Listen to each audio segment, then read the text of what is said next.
Good morning to you guys. This shirt that I have on, this shirt is my father's, my dad's golf shirt, one of his golf shirts. Didn't realize I could fit it, but he was a little bit smaller than me. Just tell you a little quick story about my dad. Really miss him. I think about him a lot. My dad passed away probably maybe about, I want to say it was like 7 years ago. Yeah, my dad passed away right a little bit before I was going to retire from the Air Force. It was really a hard time for me. I hadn't seen my father, and the last time I saw him was when my grandmother had passed away, Grandma Licha. And so that's my mother's mom. So it was really, really hard. I think the thing that really was hard for me is I was in the military. I was always away from home. It's hard to. I was in different cities. I was away for 20 years. You know, I didn't go back home to Harlingen since I left the Air Force, active duty. So it was really hard. I hadn't seen my father since, I guess it was like probably about maybe six months from that time that he had passed. It's a big surprise for all of us, or for me at least. I got a phone call from my sister Chrissy, probably about 4 or 5 in the morning, telling me that my dad had passed. And I think it was a shock, but at the same time, I feel like my father went away peacefully. He took his last breath, literally. I asked my mom what happened. She said he was up, he was pacing at night. He didn't want to go to sleep. And he called my sister to try to talk to her late at night, which I understand. She was probably super tired, so she couldn't talk to him at the time. So yeah, I just kind of want to share some stuff with you guys. So this hit me a lot. This hit me pretty hard. I never forget. I didn't get to spend enough time with him. I felt like, I missed out. And little did I know he was telling other people that stories about me and him, and I didn't know the time that we did spend a lot of time. I think the longest time we spent together was here in San Antonio. It was with my first divorce, with my ex, right around 2002, 2004. In between those times, I was alone.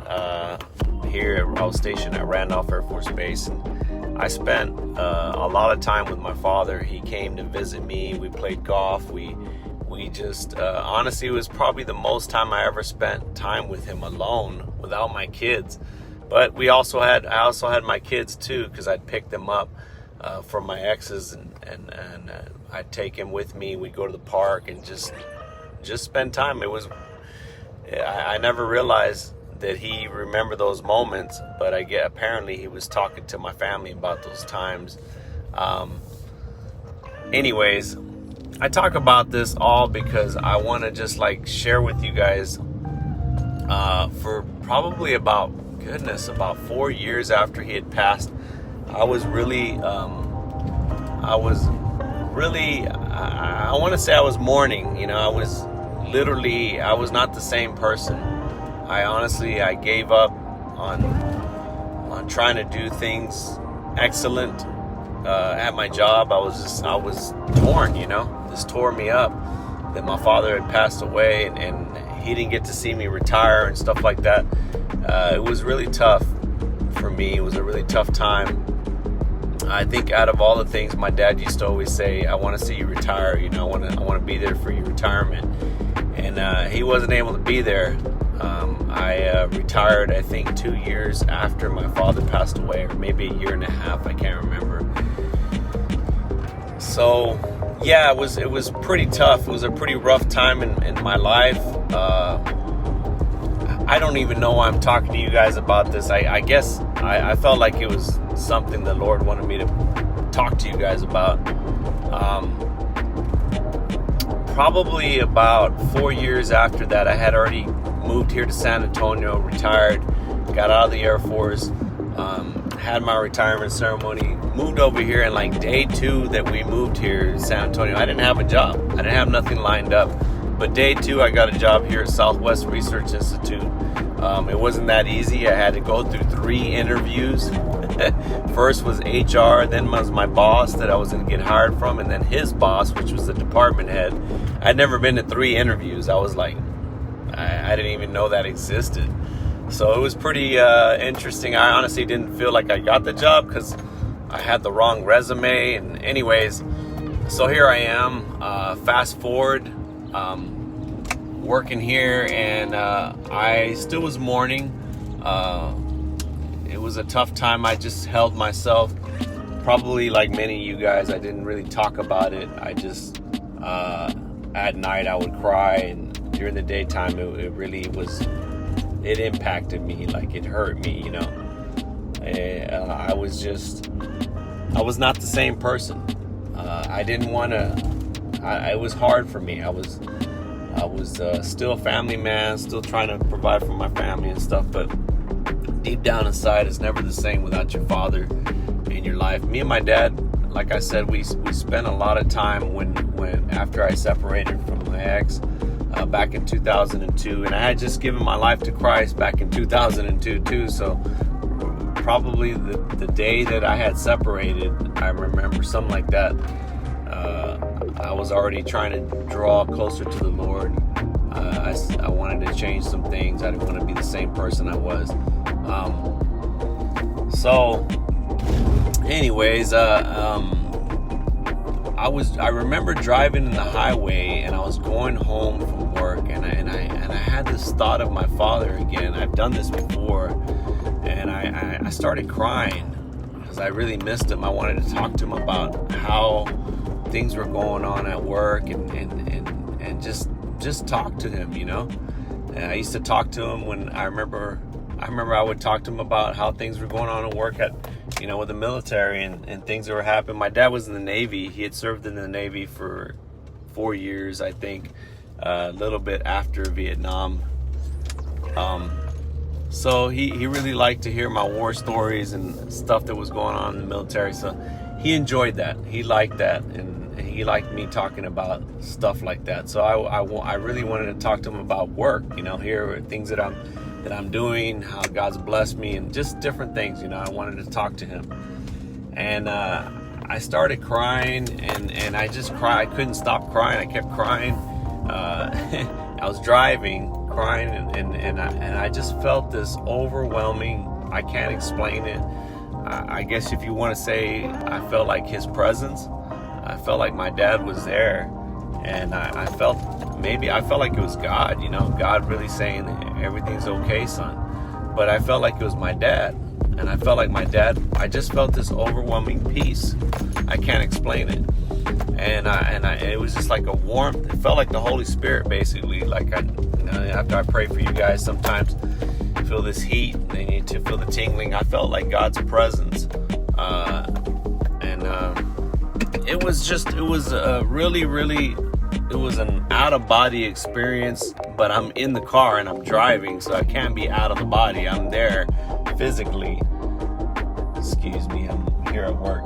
So I felt this voice, and I can't explain it, but I felt like my dad's voice was saying, Carlos, it's okay. You know, I'm okay. You'll see me later. I'm in heaven. You know, I that's what I felt. I don't know if that's for sure. You know, I just explaining to you what I felt. And I felt him say, I'm at peace. I'm okay.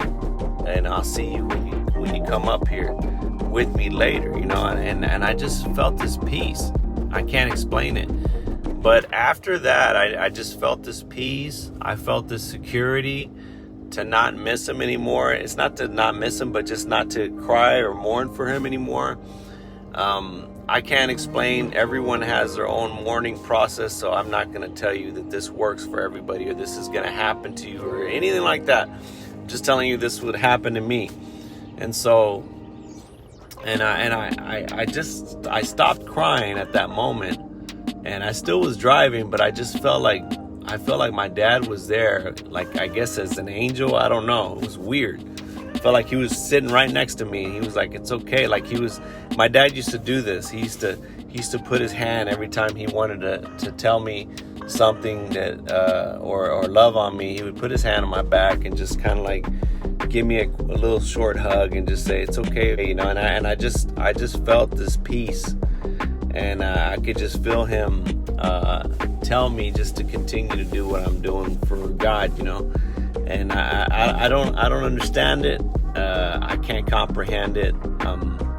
Probably most of you guys won't understand it until you lose your own parent or your own loved one, somebody close to you, and you go through it on your own. You won't understand. But it really was. After that, I can honestly say I felt this peace, and I stopped mourning for him. I guess I stopped mourning because I still feel this peace that my dad's, you know, what he told me. He's like, it's okay, don't cry no more.